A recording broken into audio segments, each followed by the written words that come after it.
What if the cure for cancer wasn't hiding in a laboratory, but was already written down thousands of years ago in the most studied book in human history and ignored by many? Most people do not know that while modern oncology is spending billions searching for the next breakthrough drug, the Torah was already prescribing specific plants that science is now proving can target and destroy cancer cells, while leaving healthy cells completely untouched.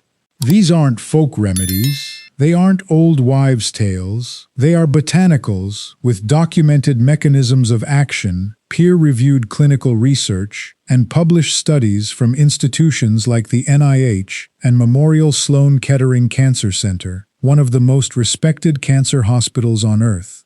And today, I'm going to show you 7 of them, Torah-approved plants that are being studied right now for their ability to kill cancer cells and restore your body at the deepest biological level. Now, before we get into the list, I need to say something important, because I know what some of you are thinking.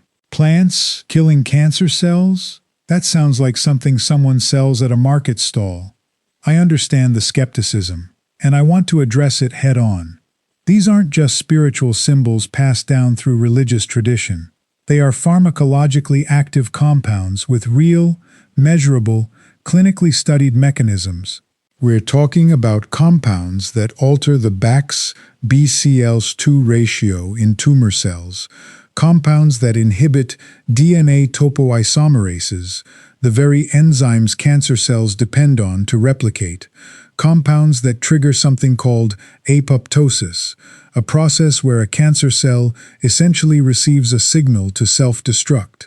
The Torah prescribed these plants for purification, for healing, for divine order, and now modern oncology is arriving, centuries late, at the exact same conclusions. This isn't a coincidence. This is pattern recognition across 3,000 years of human observation. And today I'm going to walk you through all 7 of them, what the Torah says, what the science confirms, and what Maimonides, the greatest Jewish physician who ever lived, documented about each one in his medical writings. Because when ancient scripture and peer-reviewed research point to the same plant, that is something you cannot afford to ignore. I am Rabbi Raphael, and before we get into these plants, I want to mention something. Everything we're covering today is actually documented inside a guide I've been working through called the Rambam Healing Bible. You'll hear more about it later, but keep it in mind as we go, because the depth of what's in that book goes far beyond what we can cover in a single video. You have to watch this video to the end, because one of the plants I mentioned here is so common, so ordinary, that you have probably cooked with it this week without knowing it was being studied at the NIH for its ability to halt genomic DNA synthesis in tumor cells. Researchers at Memorial Sloan Kettering Cancer Center have reviewed it. And oncologists studying drug-resistant cancers are now looking at its active compound as a potential chemosensitizer, something that makes cancer cells vulnerable to treatment when nothing else will. Another plant that I mentioned here was so sacred in ancient Israel that it was burned inside the Holy Temple in Jerusalem as an offering to God. It was never meant to be medicine, it was meant to be worship. But modern cancer researchers studying it found something that stopped them cold. Its acids directly inhibit the enzymes that cancer cells use to copy their own DNA. Without those enzymes, the cancer cell cannot replicate, it simply dies. Oncologists at institutions publishing in the ASCO Post have called its results remarkable. And one clinical study found it showing anti-tumor activity in patients with breast cancer. Real patients, not just lab models.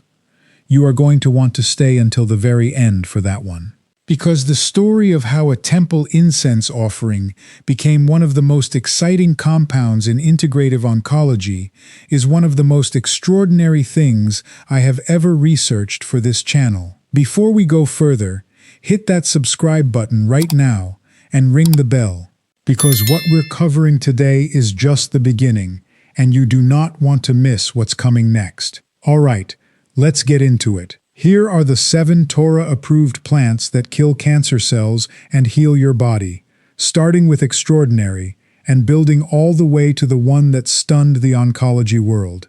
1. Pomegranate, Punica granatum, the fruit of the 613. The pomegranate doesn't just appear in the Torah, it is woven into the very architecture of divine instruction.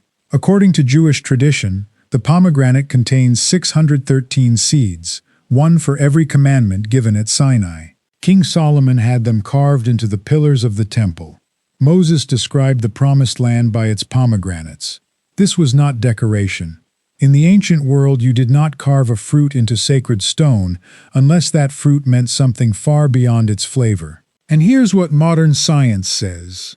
Pomegranate extracts, particularly from the peel and the juice, have been shown in published research to trigger what scientists call the intrinsic mitochondrial apoptotic pathway.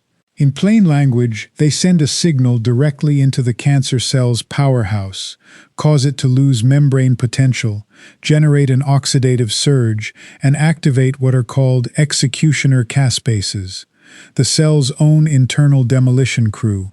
Studies published on PubMed have confirmed this mechanism against lung cancer, prostate cancer, and breast cancer cells. A review published in Functional Foods in Health and Disease identified pomegranate as a natural source for developing therapeutic compositions with anti-cancer activity. And research cited by PubMed found that pomegranate peel extract specifically impairs metastasis in prostate cancer, meaning it doesn't just kill the original tumor, it interferes with the cancer's ability to spread. But here's what most people miss. The pomegranate juice sitting on your grocery store shelf, pasteurized, processed, sweetened, stored in plastic, is a fundamentally different substance from what the ancient world consumed. The highest concentration of anti-cancer compounds is found in the peel, which almost nobody eats, and in cold-pressed, unprocessed juice consumed fresh. The commercial product gives you a fraction of what the research was actually studying. The traditional use is straightforward. Eat the whole fruit fresh, seeds and all. Drink freshly pressed juice, not from concentrate, not pasteurized. And the dried peel, steeped as a tea, was used across the ancient Middle East for gut infections and inflammatory conditions. That peel is where the most potent compounds live. Don't throw it away. The ancient Israelites didn't need a clinical trial to tell them this fruit was extraordinary. They counted its seeds against their commandments and built it into their holiest spaces. Modern oncology just finally caught up to what they already knew. 2. Fig, Ficus carica, the miracle that healed a king. This is the one moment in all of Scripture where a specific plant is prescribed as a direct medical intervention, and it works. King Hezekiah is dying. A deadly infection, a boil so severe that the royal physicians have given up. And the prophet Isaiah doesn't just pray, he orders a poultice of figs pressed directly onto the wound. 2 Kings chapter 20. And Hezekiah recovers. For centuries, this was read as a miracle, and it was, but it was also a prescription, and modern science has now read it as both. And here's what modern science says. Fig latex, the milky substance produced by the fig plant, has been the subject of serious oncological research.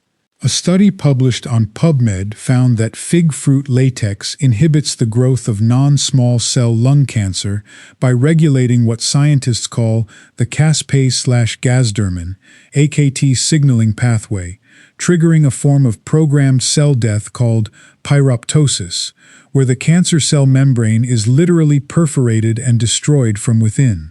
Separate research found that fig latex selectively suppresses HPV-positive cervical cancer cells by restoring the host tumor suppressor p53, the very protein that healthy cells use to prevent cancerous mutations. And a PubMed review on colorectal cancer confirmed fig's anti-proliferative effects across multiple cancer lines. Maimonides himself, in his medical writings, commended figs for their superior nutritional value. He was writing in the 12th century. The NIH is confirming him now. The key word in all of this research is latex, the fresh, raw substance from the plant itself. Not dried figs from a package, not fig jam, not fig-flavored anything. The The medicinal compounds are concentrated in the fresh fruit and its latex, consumed at peak ripeness, the way it would have been eaten in the ancient world, directly from the tree. The traditional use: fresh figs eaten at full ripeness for gut support, mineral replenishment, and immune function. Fresh fig latex applied topically for inflammatory skin conditions, exactly as Isaiah prescribed, and dried figs year-round as a concentrated source of calcium, potassium, and prebiotic fiber that feeds the beneficial bacteria in your gut. Isaiah didn't reach for a prayer scroll when the king was dying. He reached for a fig. That detail survived 3,000 years because it was true then, and the research is confirming it's still true now. 3. Garlic, Allium sativum. The food they wept for. There is no more emotionally raw food moment in all of Scripture than this one. The Israelites are in the wilderness. They have just been liberated from 400 years of slavery, and they break down weeping, not for their chains, not for their suffering, but for the food they left behind. Numbers 11:5. We remember the fish we ate in Egypt for nothing: the cucumbers, the melons, the leeks, the onions, and the garlic. They missed garlic so much it made them cry in the desert. And when you understand what garlic actually does inside the human body, their grief makes complete scientific sense.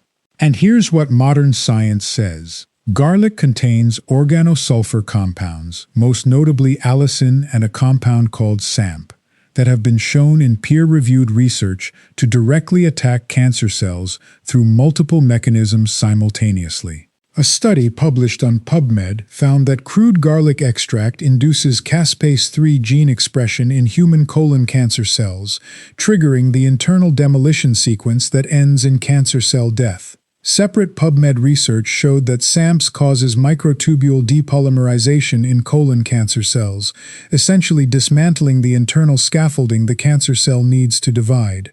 And a PMC study found that garlic-derived extracellular vesicles showed anti-cancer activity across multiple cancer cell lines in laboratory models. The Talmud documented garlic's ability to warm the body and eliminate parasites. Modern oncology is now documenting its ability to dismantle tumors from the inside. Here is what almost nobody tells you. The active compound in garlic, allicin, is not present in whole, uncut garlic. It is only created when garlic is crushed or chopped, triggering an enzymatic reaction between alliin and the enzyme alliinase. The moment you heat garlic, you begin destroying that enzyme. The moment you buy pre-minced garlic from a jar, the reaction has already occurred and largely dissipated. The garlic the Israelites mourned in Egypt was raw, fresh, pungent, and fully active. Most of what people eat today is a shadow of that. The traditional use: raw, freshly crushed garlic in dressings, preserved in olive oil, or eaten directly. 1 to 2 raw crushed cloves daily is what traditional medicine across the Middle East and Mediterranean consistently recommended. Let the crushed garlic sit for 10 minutes before consuming. This allows the allicin reaction to fully complete before heat or digestion can interfere with it. The Israelites wept for garlic in the wilderness. They knew, without laboratories or peer review, that something in that plant was keeping them strong. They were right. It just took modern science 3,000 years to explain why. 4. Olive leaf, Olea europaea. The peace branch with a killing power. Everyone knows the olive branch. When Noah's dove returned to the ark carrying one, it wasn't just a symbol of peace, it was a signal that life was returning to the earth. The olive tree is referenced throughout Torah, throughout the Psalms, throughout the prophets. Maimonides, the greatest physician in Jewish history, specifically characterized olive oil as an exceptional agent for cleansing the liver and supporting the body's internal systems. But what Maimonides documented from the oil, modern science has now found in the leaf, and what it found there is extraordinary. And here's what modern science says. The primary molecule in olive leaf is called oleuropein, and it behaves in cancer cells in a way that has genuinely surprised researchers. A study published in PMC found that oleuropein is particularly effective against leukemia and glioblastoma, one of the most aggressive and treatment-resistant forms of brain cancer, where it downregulates proteins that allow tumors to survive in the acidic, low-oxygen environments they create for themselves. A separate study published in both PubMed and PMC found that oleuropein has anti-cancer effects on human broth melanoma cells and, critically, potentiates the cytotoxicity of existing chemotherapy drugs, meaning it doesn't just fight cancer on its own, it makes other treatments work better. A PMC study also confirmed olive leaf extract shows anti-tumor activity against hematologic cancers. The peace branch, it turns out, wages war on malignant cells. The olive leaf is not the olive oil. They share a tree and a compound family, but olive leaf extract contains oleuropein at concentrations that cold-pressed oil simply does not match. And most commercial olive oils, as we've discussed on this channel before, are diluted, heat-processed, and stripped of the very polyphenols that make them medicinally active. If you want what the research was studying, you need the leaf, or a high-quality standardized leaf extract, not the bottle from the supermarket shelf. The traditional use across the ancient Middle East included olive leaf tea, dried leaves steeped in boiling water, for fever, infection, and inflammatory conditions. Topically, olive preparations were applied to wounds and skin conditions. Maimonides recommended olive oil internally for liver support. Today, standardized olive leaf extract in capsule form is what most clinical applications have studied, though the tea form remains a time-honored preparation with genuine medicinal value. Noah's dove didn't come back with a wheat stalk or a date palm branch. It came back with an olive branch. The ancient world understood that this tree carried something the others didn't. 3,000 years later, oncology researchers studying glioblastoma are beginning to understand exactly what that something was. Actually, before I get to number 5, I need to pause for a second. Because everything I'm sharing with you today, pomegranate, fig, garlic, olive leaf, these are only 4 of the plants documented in a resource that I've been drawing from heavily while building this video. It's called the Rambam Healing Bible, a 235-page guide that goes through 60 ancient Jewish healing foods, herbs, and plants, exactly the way Maimonides documented them. Not summaries, not paraphrases. The Rambam's own prescriptions, what he used them for, what condition, what preparation, sitting alongside what modern science has since found about each one. And here's what I want you to know. There's an entry in the book, entry 31, on saffron, karkum, named in the Song of Songs. And this same aromatic spice the ancient world valued as a fragrance of love is now one of the most actively researched plants in modern clinical mood science. Its compounds, crocin and safranal, are being studied in controlled trials for their relationship to mood and mild depressive symptoms.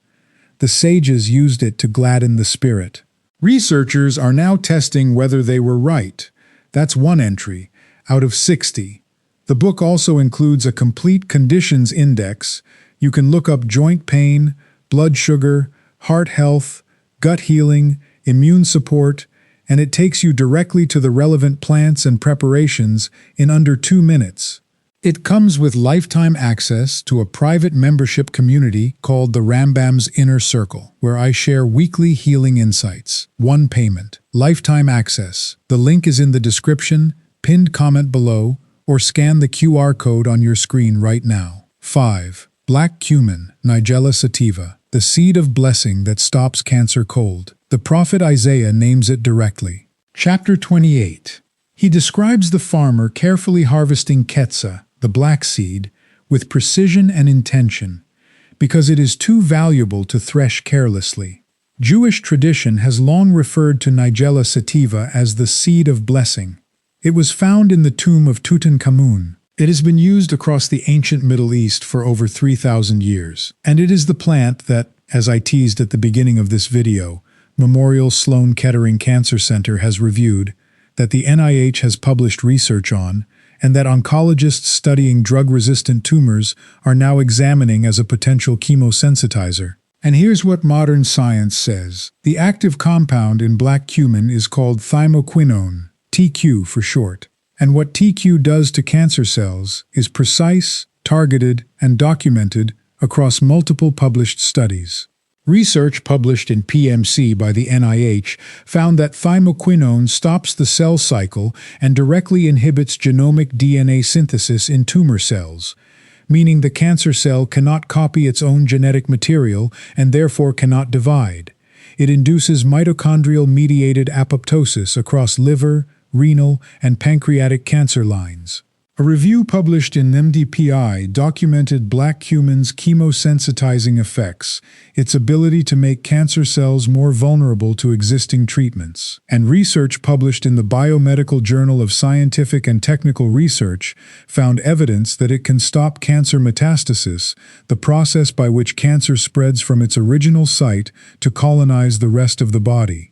Memorial Sloan Kettering's own integrative medicine database has reviewed Nigella sativa and confirmed its biological activity against cancer cells. Black cumin seeds are widely available, but the research was conducted on cold-pressed black seed oil and standardized thymoquinone extracts, not on the pre-ground spice sitting in a jar on a supermarket shelf. Heat, light, and time all degrade thymoquinone. If you want the compound the research was studying, you need fresh, cold-pressed oil stored in dark glass, or a standardized extract with a documented TQ percentage. The seed of blessing loses its blessing quickly when it's handled carelessly. The traditional use across Jewish and broader Middle Eastern medicine, 1 teaspoon of cold-pressed black seed oil daily, taken directly or mixed into honey, seeds lightly toasted and added to bread, the method Isaiah describes, and black seed tea, brewed from the whole seeds, for respiratory conditions, digestive support, and immune function. Maimonides is reported to have recommended it for energy and vitality. He was ahead of the oncologists by 8 centuries. Isaiah wrote about the farmer harvesting the black seed with such care that it couldn't be threshed like ordinary grain. He understood its value without a single laboratory. The NIH has now spent decades confirming that the farmer and the prophet were right. 6. Bible hyssop, Oreganum syriacum, the purification plant that kills tumors. No plant in all of Torah appears in more purification rituals than this one. Ezov, hyssop, is commanded by God in the laws of purification in Leviticus and Numbers. It is used in the ritual cleansing of lepers. It is bundled with scarlet thread for the purification of houses. King David cries out in Psalm 51, "Purge me with hyssop, and I shall be clean." And at the crucifixion, it is a hyssop branch that carries the sponge to the cross. For 3,000 years, this plant was the instrument of ritual cleansing. And then researchers began analyzing exactly what it contains, and the ritual suddenly became biology. And here's what modern science says.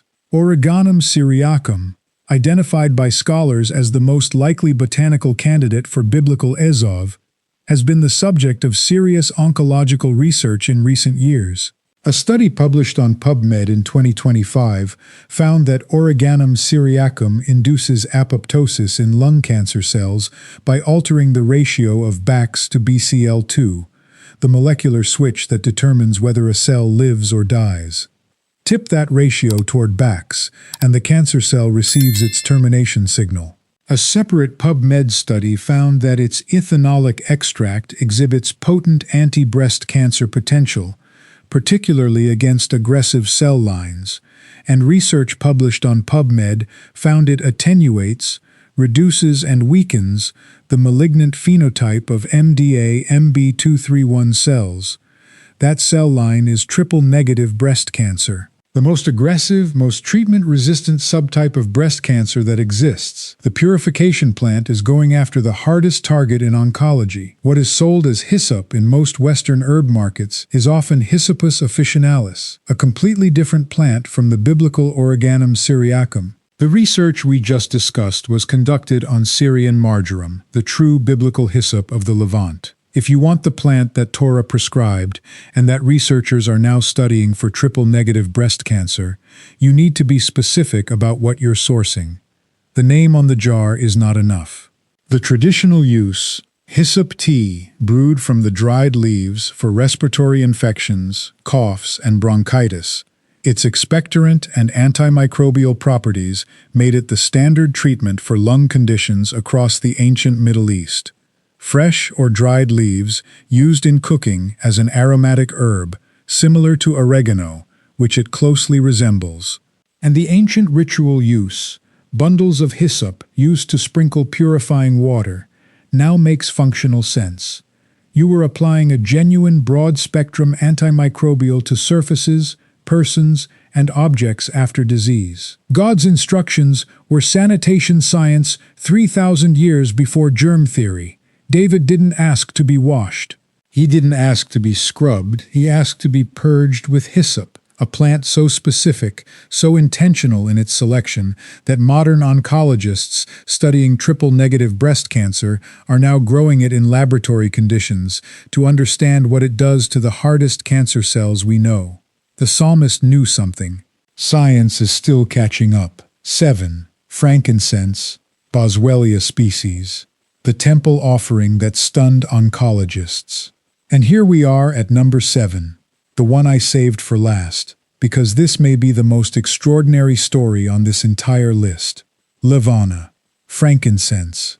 In the Torah, it is not a medicine. It is not even primarily a food, it is an offering. God instructs Moses in Leviticus 2 to place frankincense on the grain offering brought to the temple. It burns on the altar as a Kettering, a sacred incense, rising before God as an act of worship. For 3,000 years, no one was studying frankincense for cancer. No one was running clinical trials on temple incense. It was sacred smoke. It was the smell of holiness. And then researchers at institutions publishing in the ASCO Post, the Journal of the American Society of Clinical Oncology, started examining what boswellic acids actually do inside a human cell. And what they found stopped them cold. And here's what modern science says. Boswellic acids, the active compounds in frankincense resin, inhibit enzymes called DNA topoisomerases 1 and 2. Those enzymes are not optional for cancer cells. They are essential. Cancer cells use DNA topoisomerases to unwind, copy, and replicate their genetic material. Without them, the cancer cell cannot divide. The replication machinery stops, and the cell, unable to complete what it was doing, undergoes apoptosis.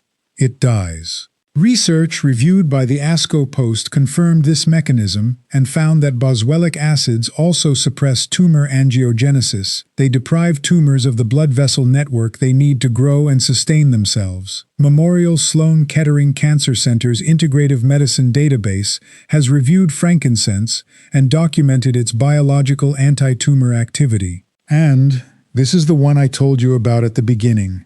Researchers published findings showing anti-cancer activity in real patients with breast cancer.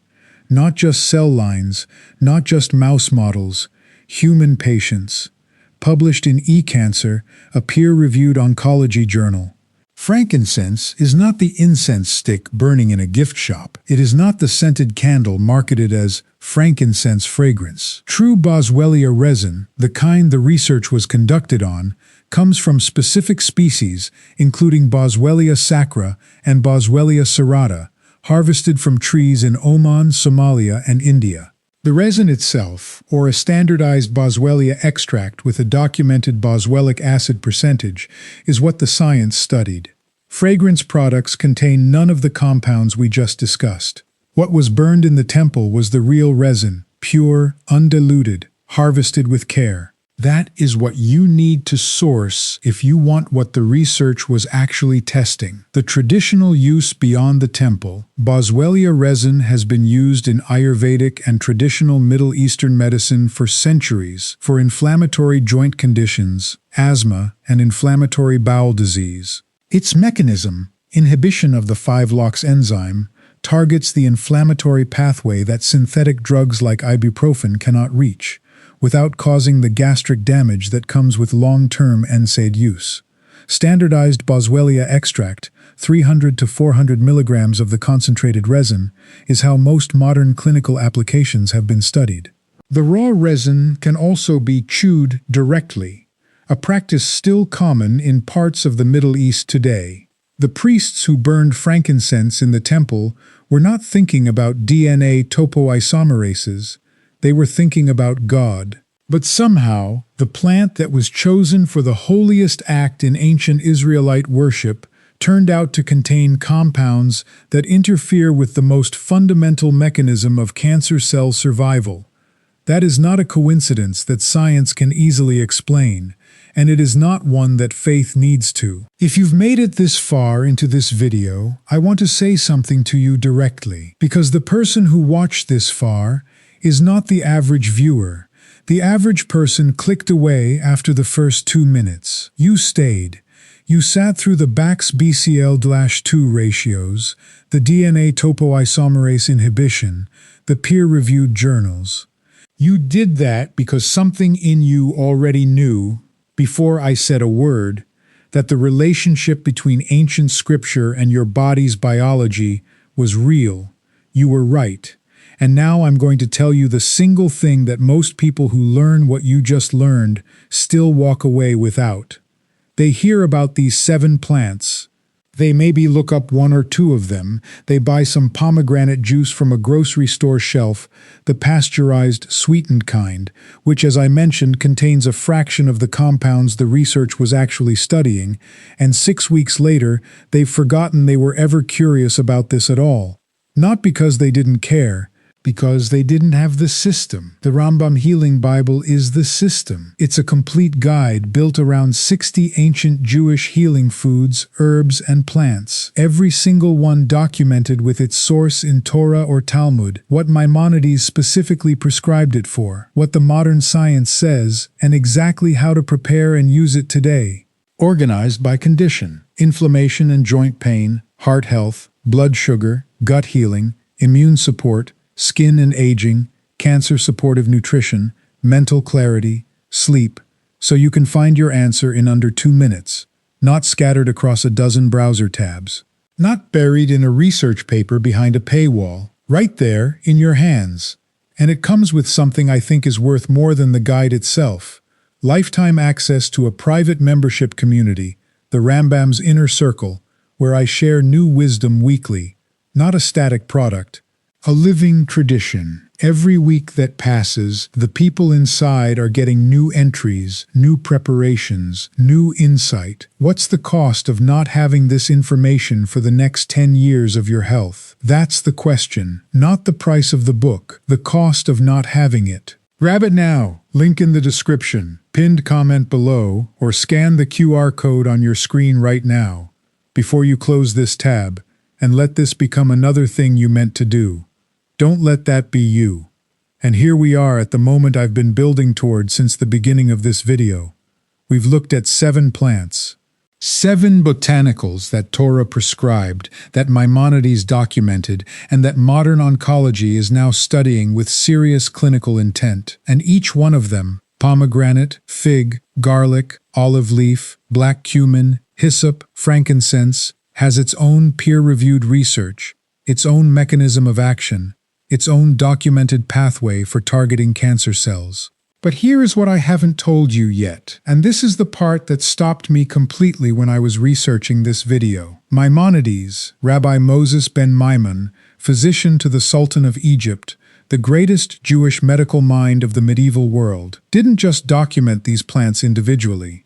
He documented them as a system. In his medical writings, compiled across treatises that scholars at Albert Einstein College of Medicine and Brigham Young University Press have spent decades translating and analyzing, Maimonides outlined what he called a regimen of health, a structured, integrated approach to healing that combined specific botanicals, dietary patterns, and lifestyle practices drawn directly from Torah principles. He wasn't prescribing single compounds the way modern pharmacology does. He was describing something far more sophisticated, the interaction of multiple botanicals working on the body simultaneously, addressing inflammation, immune function, digestion, and cellular health as a unified system. And here is where it gets remarkable. A PMC study titled Maimonides on Physical Hygiene and a comparative analysis of his health model against modern medical science both arrived at the same conclusion. Maimonides' integrated regimen anticipates principles that Western medicine only began formally articulating in the 20th century. Anti-inflammatory nutrition, gut immune axis support, the role of oxidative stress in chronic disease. He was writing about these things in the 12th century, 800 years before the clinical trials that confirmed them. The 7 plants in this video are not 7 separate remedies. In the Maimonidean framework, they are 7 instruments in the same orchestra. Pomegranate and olive leaf working on oxidative stress and inflammation simultaneously. Garlic and black cumin both triggering apoptotic pathways through different mechanisms, making them potentially complementary rather than redundant. Frankincense, suppressing the inflammatory environment that allows tumors to sustain themselves, while hyssop addresses the microbial and respiratory conditions that often accompany immune suppression in cancer patients. This is what the Torah preserved, not a list of herbs, a philosophy of healing, one sophisticated enough that the most respected cancer institutions in the world are only now beginning to study the individual components of what Maimonides understood as a whole. The symbolism was always built on something real. God's instructions were practical. They worked. And here we are at the very end. The thing I told you I would not leave this video without saying, because everything we've discussed today is true. The research is real. The mechanisms are documented, the institutions are credible, and I believe, deeply, that these 7 Torah-approved plants represent some of the most extraordinary natural compounds ever studied in the context of cancer biology. But there is one fact that Maimonides himself understood that every honest practitioner of integrative medicine understands, and that I would be doing you a profound disservice to leave out. These plants are powerful, and power cuts in both directions. High-dose antioxidants from garlic, pomegranate, and olive leaf, the very compounds that make them effective against cancer cells, can, in certain contexts, interfere with radiotherapy and specific chemotherapy protocols that depend on oxidative stress to destroy tumors. Pomegranate juice has been shown in pharmacokinetic research published on PubMed and PMC to affect the CYP3A4 and CYP2C9 enzyme pathways, the same liver enzymes responsible for metabolizing many conventional drugs. What that means practically is that high amounts of pomegranate can alter how your body processes certain medications, potentially making them stronger or weaker than your oncologist intended. Frankincense, black cumin, and garlic all have documented herb-drug interaction profiles reviewed in oncology literature, including publications from Cancer Network and the National Cancer Institute's own PDQ database. This is not a reason to avoid these plants. Maimonides did not avoid them. He integrated them, carefully, thoughtfully, with a physician's understanding of the whole person and their complete situation. It is a reason to do what he always did.